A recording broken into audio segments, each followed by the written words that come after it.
أعوذ بالله من الشيطان الرجيم. بسم الله الرحمن الرحيم. وإذ غدوت من أهلك تبوئ المؤمنين مقاعد للقتال والله سميع عليم. إذ همت طائفتان منكم أن تفشلا والله وليهما وعلى الله فليتوكل المؤمنون. وَلَقَدْ نَصَرَكُمُ اللَّهُ بِبَدْرٍ وَأَنْتُمْ أَذِلَّةٌ فَاتَّقُوا اللَّهَ لَعَلَّكُمْ تَشْكُرُونَ. صدق اللہ العظیم. گزشتہ زیر درس آیت شریفہ میں مسلمانوں کو، ایمان والوں کو صبر و تقوی کی تلقین کی گئی. اگر صبر و تقوی تمہیں حاصل ہو، اللہ تمہارے ساتھ ہیں، کافر دشمن تمہارا بال بھی بیکا نہیں کر سکتے. اس ضمن میں غزوہ احد کا واقعہ یاد دلایا جا رہا ہے. معاملہ یہ ہے، بدر کے شکست خوردہ مشرکین طے کیے بیٹھے تھے کہ وہ بہر صورت بدر کی شکست کا بدلہ لیں گے. چنانچہ 3 ہجری کو 3000 کا لشکر مکہ سے مدینہ کی طرف نکل پڑا، بدلے انتقام کی آگ میں جلتے پرجوش. حضرت صلی اللہ تعالی علیہ وسلم کو خبر ملی، صحابہ کو جمع کیا، مشورہ کیا. حضور پاک صلی اللہ تعالی علیہ وسلم کا رجحان تھا کہ مدینہ طیبہ میں رہ کر ہی ان کا مقابلہ کیا جائے. عبداللہ ابن ابی نے بھی آپ کی رائے کی تائید کی، منافقوں کا سردار.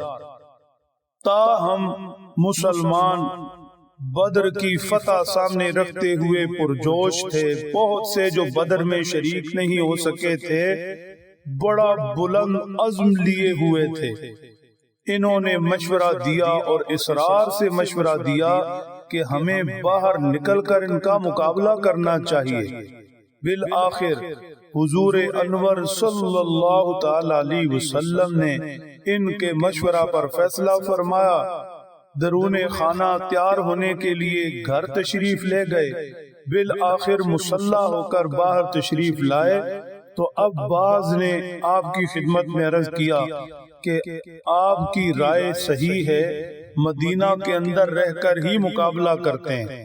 اس موقع پر اللہ کے نبی صلی اللہ علیہ وسلم نے فرمایا، پیغمبر اپنے فیصلے نہیں بدلتے. چنانچہ مسلمانوں کا لشکر مدینہ طیبہ سے باہر لڑائی کے لیے نکل پڑا. عبداللہ ابن ابی رئیس المنافقین کو بہانا چاہیے تھا، چنانچہ اس نے کہا کہ میری بات نہیں مانی گئی، میرا مشورہ میرا مان نہیں رکھا گیا، لہٰذا میں نے نہیں لڑنا. یہ اپنے ساتھ 300 اپنے جیسوں کو لے کر واپس ہو گیا. مسلمانوں کے لشکر میں بددلی سی پھیل گئی. بنو حارثہ، بنو سلمہ 2 قبائل تھے، یہ بھی سوچ میں پڑ گئے کیا کرنا چاہیے. ایسے موقع پر یہ آیات طیبات نازل ہوئی، مسلمانوں کی دلجوئی کی گئی اور ہمیشہ ہمیشہ کے لیے مسلمانوں کی اصلاح کی گئی. چنانچہ ارشاد فرمایا، وَإِذْ غَدَوْتَ مِنْ أَهْلِكَ تُبَوِّئُ الْمُؤْمِنِينَ مَقَاعِدَ لِلْقِتَالِ. اے ہمارے پیغمبر صلی اللہ علیہ وسلم، اس وقت کو یاد کرے جب آپ صبح کو اپنے گھر سے نکلے تھے. آپ مسلمانوں کو لڑائی کے ٹھکانوں پر بٹھا رہے تھے، ان کی صفیں ترتیب دے رہے تھے. واللہ سمیع علیم، اللہ سب سنتے اور جانتے ہیں، سب سننے جاننے والے ہیں. اللہ کو وہ حالات جس نے جو کہا وہ بھی معلوم، اور جس کے دل میں کیا کس قدر ایمان، اخلاص، جذبہ جہاد اور کون بزدلی سے بھاگ گئے، سب اللہ جانتے ہیں. کیا منظر ہوگا جب پیارے نبی صلی اللہ علیہ وسلم خود صحابہ کی صفیں ترتیب دے رہے ہوں گے، جس کا ذکر اس آیت شریفہ میں موجود ہے۔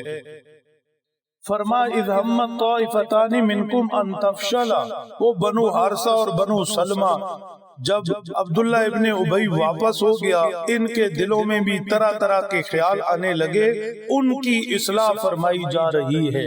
یاد کریں وہ وقت جب تم میں سے دو گروہوں نے ارادہ کیا کہ وہ بھی بزدلی دکھائیں، کمزور پڑ جائے، پیچھے واپس ہو جائے، وہ مرحلہ یاد کرے۔ واللہ ولیہما، اللہ ان دونوں کے حامی ہیں، اللہ ان دونوں کے مددگار ہیں۔ وعلی اللہ فلیتوکل المؤمنون، اللہ پر بھروسہ کرنا چاہیے ایمان والوں کو۔ یہ اصلاح ہو رہی ہے۔ یاد رکھیں صحابہ کرام زیر تربیت تھے، اور زیر تربیت شاگردوں سے، چھوٹوں سے غلطیاں ہو جاتی ہیں، بڑے ان کو تنبیہ کرتے ہیں، ان کی اصلاح کرتے ہیں، یہ بھی سعادت مندی کی بات ہے۔ بنو حارثہ اور دوسرا قبیلہ بنو سلمہ جن کے دلوں میں واپس پلٹنے کے خیالات آئے، ان کی اصلاح فرما دی۔ یہ ان کی سعادت مندی ہے کہ وہ پیغمبر علیہ السلام کی زیر تربیت تھے اور اللہ نے ان کی اصلاح کے لیے آیات اتاری۔ یہ رتبہ بلند ملا جسے مل گیا، ہر مدعی کے واسطے دار و رسن کہاں۔ یاد رہے زیر تربیت صحابہ سے ایسی چیزیں ان کی عظمت کے منافی نہیں ہیں، بلکہ یہ تو ان کا مقام و مرتبہ ہے۔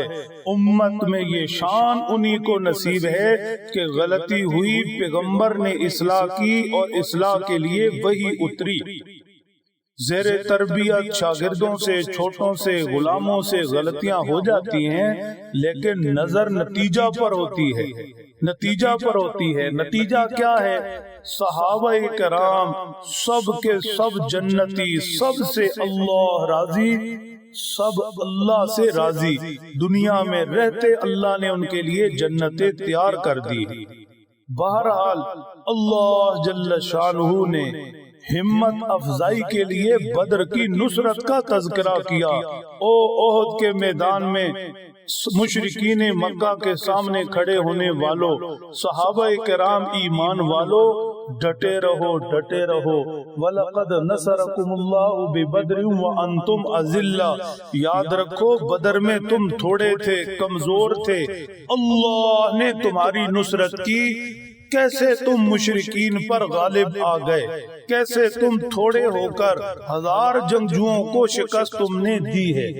فَاتَّقُوا اللَّهَ لَعَلَّكُمْ تَشْكُرُونَ، اللہ سے ڈرو، اللہ سے ڈرو، اللہ سے ڈرو، تاکہ تم اس کے شکر گزار بندے بنو۔